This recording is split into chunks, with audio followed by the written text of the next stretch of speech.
In 1998, I came back here. 99, I came back here to get in with Global. Global is like an entertainment group that booked a bunch of rooms and shit. I came in to get with Global. I wanted to talk to some agents. I wanted to talk to a couple of different films. Like I wanted to do something with Law and Order. Anyway, so what you usually do is you tape a set. You put your reel on there, like what movies you've been in, and that's your fucking demo reel. When people say to you, do you have a demo reel? I could finally say, yes. I didn't have anything on there at this time in 98. I think I had like a few college films and maybe, I never got the pilot from Bronx County. So I just had all these college films and my stand-up, and you come and you drop them off in an envelope with a headshot and a resume and a bio and hope they call you, So my buddy owned a tape duplication thing, so I went to him early in the day and we duplicated a bunch of tapes. And in the afternoon, I went out into the city to drop off tapes, One of the places that my manager, I had a manager at the time, great guy, he called me up and he's like, hey, I got you this audition for The Sopranos. Go in there and drop off the fucking tape. Well, I got busy dropping off the other tapes at Law and Order and all these other shows, I forget. And I never made it to The Sopranos. And I go, you know what? Who gives a fuck? I'm not a singer anyway. I can't fucking sing. I thought the show was a singing show. And then in 99 or 2000, I went to do the Toyota Comedy Festival. And it was a 10 o'clock show. And I went up on stage. And the next thing you know, fucking one of the girls that worked for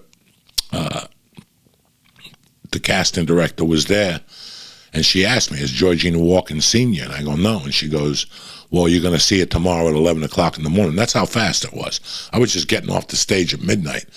And she's like, you're going to see it tomorrow at 11 o'clock in the morning. I go, okay. So I got there at 11 o'clock in the morning. I was supposed to be in Buffalo. I let her know the truth. And I'm waiting on the street, and all of a sudden a lady comes up to me. She's like, do me a favor, go upstairs and leave a card with your name on it. You'd be perfect for my show. Are you an actor? And I go, I'm a stand-up, and I am perfect for your show. I'm your 11 o'clock. And she goes, you're Joey. And I never forget, we walked in, we were talking. I was nervous. I was, when you get nervous and you go for an audition, you're gawky. You say shit that you don't want to say, so I always check myself not to get fucking nervous or something. But I remember on the elevator, I said to her, can I ask you a question? Are you really Christopher Walken's wife? And she goes, yep. And I'm like, holy shit. I go, can I tell you something? I go, and I took a chance saying this. I go, I think his best movie is At Close Range. And she just looked at me. And she's like, you're right. Everybody thinks it's the Deer Hunter, but I leaned towards At Close Range. You're right. And we started talking, and that helped our relationship a little bit. I went in, I read, I put it on tape, and she told me, she goes, listen, go back to acting class, tighten up your shit, and I'll keep in touch with you. And we did. I kept in touch with her over the years. How you doing, Georgianne? I booked this. But then opportunity knocked. I booked a short film called The Mezzos for Fox. It didn't pay, but it was a great script. I got to play a gay mobster, and it was good, of good quality. So I took that tape and I sent it to Georgianne. And she called me within like a year and asked me to audition for Pussy's Brother. I was working on Spider-Man 2. I put the audition on tape. I booked it, but there was an issue. Somebody said I said something to somebody, so they fired me before I could ever shoot. Was I bummed? I was a little bummed, but by that time I had already gotten acting chops, and I know that when you go to an audition, just prepare yourself, do the best you can, and when you walk in, fucking kick ass. When you walk out, you won't have any doubts. I had already had that mind set, so when I didn't get it, I didn't get it. That's nothing you could do. God didn't want me to have it. And then 2 years ago, somebody let me know that they were doing a prequel. I auditioned, and it was funny. I still remember packing my bag for New York and going, this is a great opportunity for me. Everything happens for a reason in life. I got to do this movie. I got to work with David Chase before I end my career. So me getting fired in 2000 was like a godsend. I wasn't really ready. I wasn't ready to shoot at that high a level. And I knew that. At least I was honest with myself, and I knew that. I wasn't ready in 2000, but I was ready like a motherfucker in 2019. So when I got the call to do this, at first I was a little apprehensive. I had some doubts, you know, that's David Chase. I don't want to fuck up in front of David Chase, but you know what? One of my dear friends, Tom Popper, talked me into it, and here we are today, September 29th. I got a movie under my belt.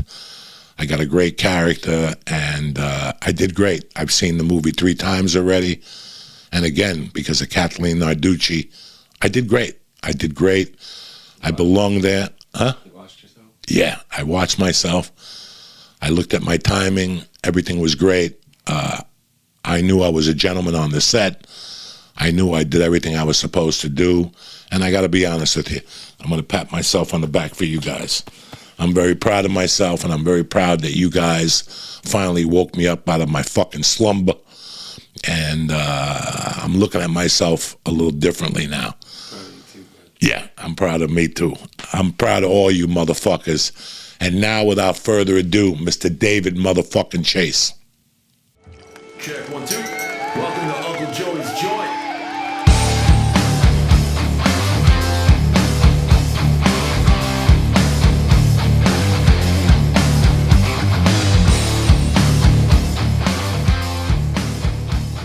How are you, David? It's a masterpiece. Oh, come on. Well, how are you? I'm good. Good. Were you there on Wednesday night? No. I was there. Did I see you? No, I was 10 feet from you, and they told me to turn around and walk inside, so I didn't know what was going on. They said, go in, so me and Nick Valalanga walked in, and then you guys went and took a picture, and I was like, what'd you make us go in for? You know, it's been typical of this movie that little details and things are screwed up. But it was great. It was there I was happy to be there on your big night. Our big night. They loved it, but it was really your big night, brother. This is all about you. I have a couple questions, and I'll let you be. I know that you've been getting beat up the last 3 weeks. No, I haven't been getting beat up. I'm getting tired. Yeah, you get doing interviews. Yeah, it gets old. So I understand